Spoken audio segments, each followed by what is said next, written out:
கடந்த காலத்தில் நடந்ததை வைத்து எதிர்காலத்தை குறித்த பயத்தை உண்டாக்குற ஒரு ஆவி ஏசபேலின் ஆவி. எலியாவுக்கு சொன்ன மெசேஜை கவனிச்சு பாருங்க. இன்னைக்கு நீ செஞ்ச, நாளைக்கு நான் செய்வேன். இந்த வார்த்தை சொன்ன உடனே எலியாவுக்கு பயம் தாங்கவே முடியல.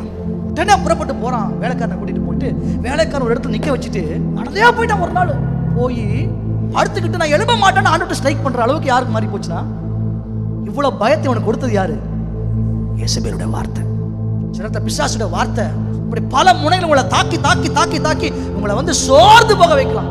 வாழவே முடியாது, வாழ்க்கை இல்லை, நான் நினைச்சதை நான் செய்ய முடியாது, கத்தோட நிறைவேற்ற முடியாது, இப்படி நான் அவமானப்படுறோட செத்துறது மேலு உயிரை எடுத்துருவேன்னு சொன்னேன். ஏசபேலால எலியாவை தொடக்கூட முடியல.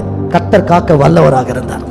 இந்த தேவன் உங்களோடு கூட இருப்பார். கர்த்தருடைய சித்தம் இல்லாமல் உங்கள் தலையிலிருந்து ஒரு முடி கூட விழாதபடிக்கு உங்கள் மேல் கண்ணை வைத்து காக்கிற ஒரு மகிமை உள்ள தேவன் உங்களோடு, என்னோடு, நம்மோடு கூட இருக்கிறார்.